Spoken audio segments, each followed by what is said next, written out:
السلام علیکم ورحمۃ اللہ وبرکاتہ۔ الحمد للہ رب العالمین والصلاة والسلام علی اشرف الانبیاء والمرسلین، اما بعد۔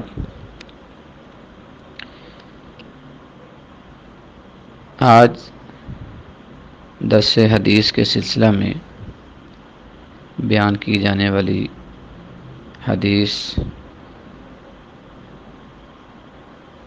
یہ ہمارے نصاب میں 72 نمبر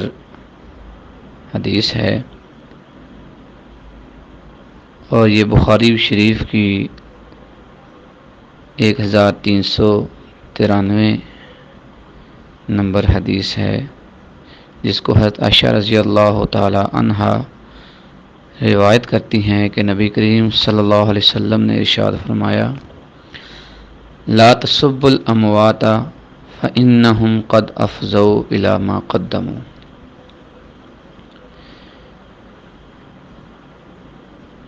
کہ مردوں کو برا نہ کہو، کیونکہ انہوں نے جیسا عمل کیا اس کا بدلہ پا لیا۔ اس حدیث میں نبی کریم صلی اللہ علیہ وسلم نے مردوں کو تسبو، یعنی یہ سبا سے نکلا ہے، اس کا معنی ہوتا ہے سب و شتم کا مطلب ہوتا ہے کسی کو گالی دینا، کسی کے بارے میں بدگوئی کرنا اور برا بھلا کہنا۔ حدیث کے پہلے حصے میں اس چیز کی ممانعت ہے کہ کسی کو، یعنی کسی مردے کو گالی نہ دو۔ اصل میں اسلام سے پہلے زمانہ جاہلیت میں اہل عرب اپنے حسب نسب پر بڑا فخر کرتے تھے، جس کی وجہ سے وہ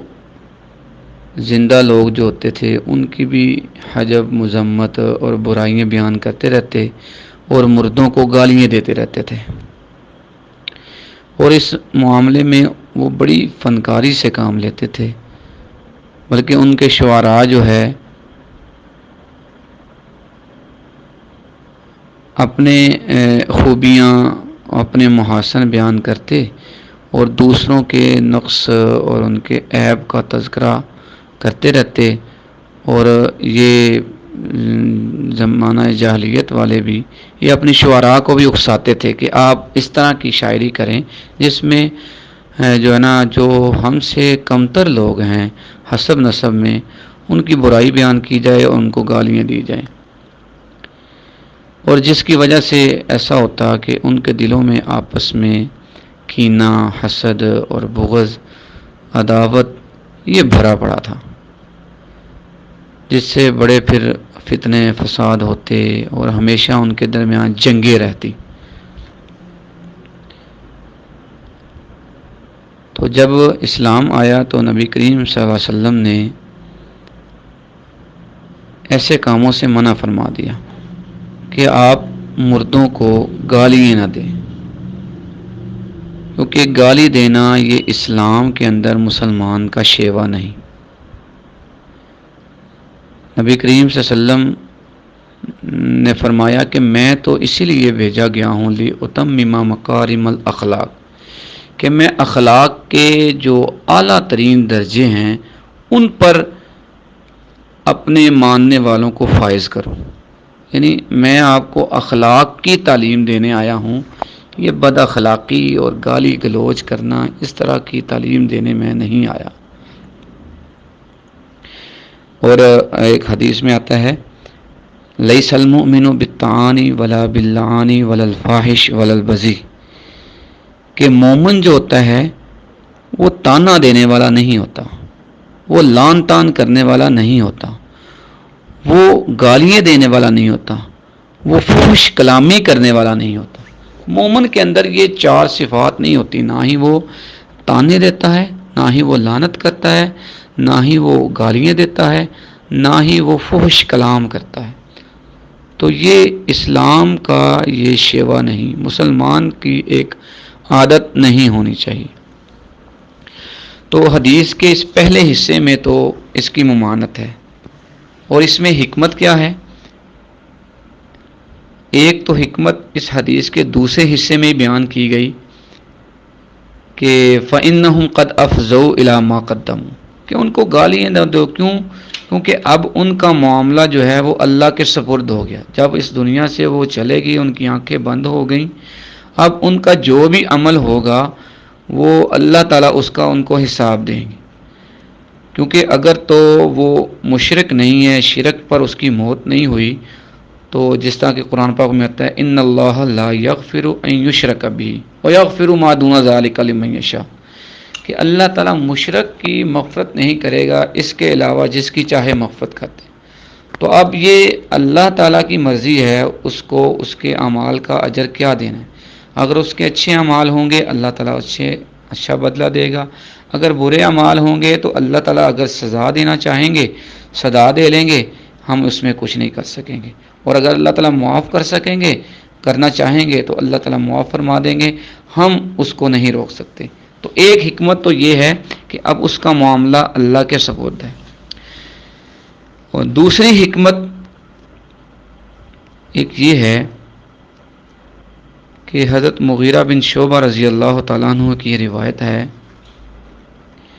دوسری حکمت اس میں یہ بیان کی گئی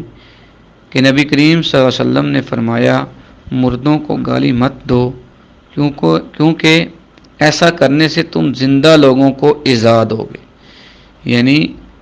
اگر تم مردے کو میت موجود ہے، سو کی حالت میں ہیں لوگ،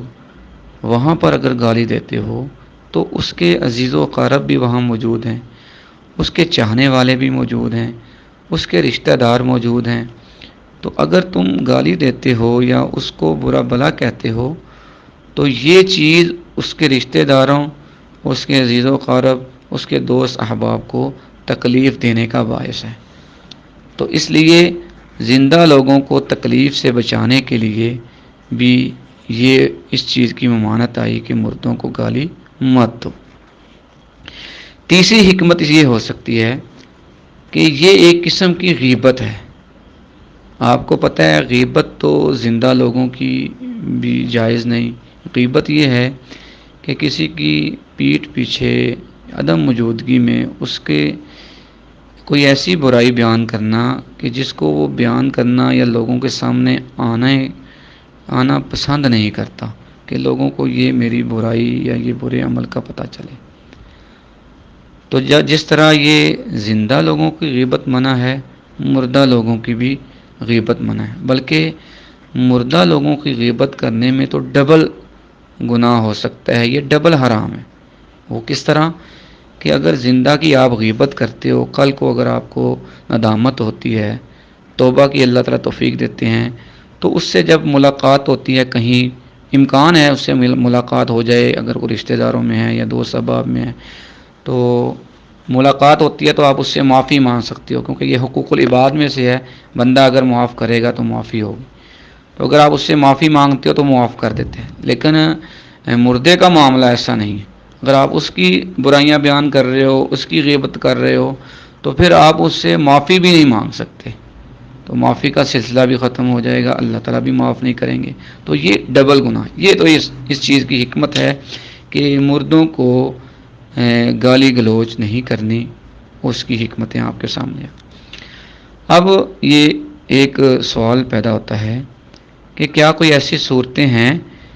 کہ جس میں ہم مردوں کی برائی بیان کی جا سکتی ہو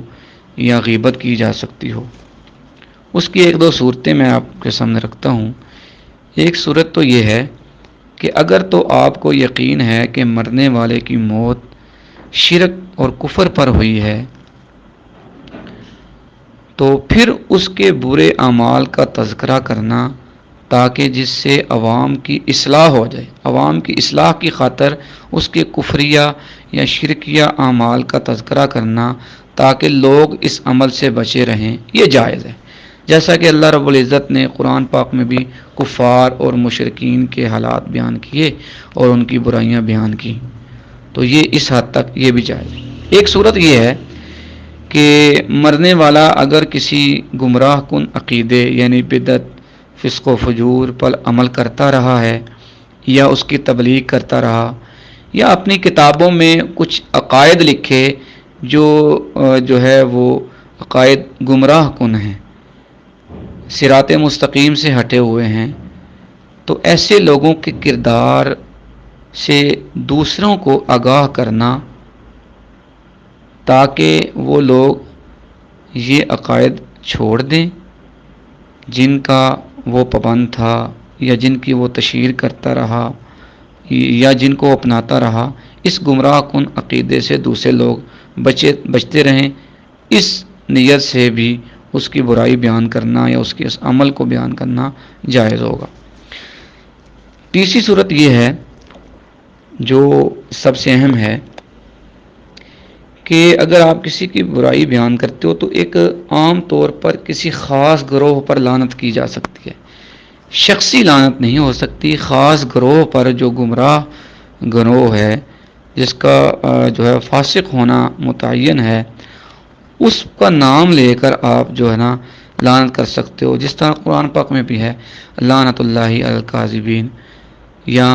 کہا جا سکتا ہے کہ چوروں پر اللہ کی لعنت، زانی پر اللہ کی لعنت،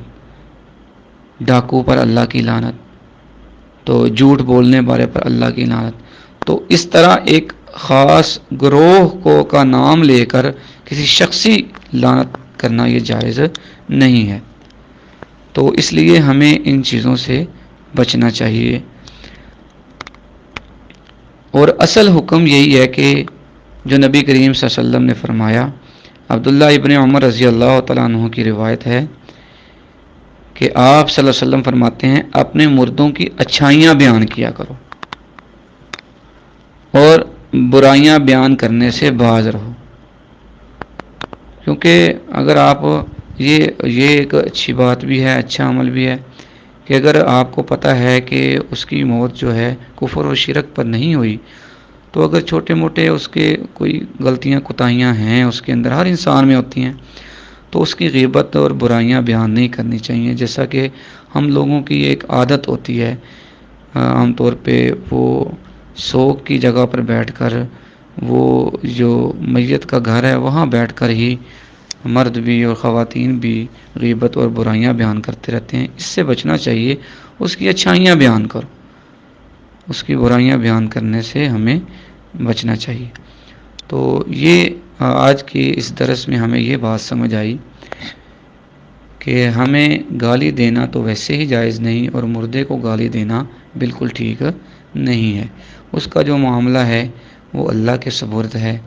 فَمَن يَعْمَلْ مِثْقَالَ ذَرَّةٍ خَيْرًا يَرَهُ وَمَن يَعْمَلْ مِثْقَالَ ذَرَّةٍ شَرًّا يَرَهُ۔ اگر اس نے کوئی بھی ذرا برابر بھی نیکی کی ہے اس کو بھی وہ پا لیتا ہے، اور اگر اس نے ذرا برابر بھی کوئی گناہ کیا، برائی کی، اس کو بھی وہ پالے گا اور دیکھ لے گا۔ اللہ تعالی ہمیں اپنے اعمال درست کرنے کی توفیق عطا فرمائے۔ وما علینا الا البلاغ المبین۔ السلام علیکم ورحمۃ اللہ وبرکاتہ۔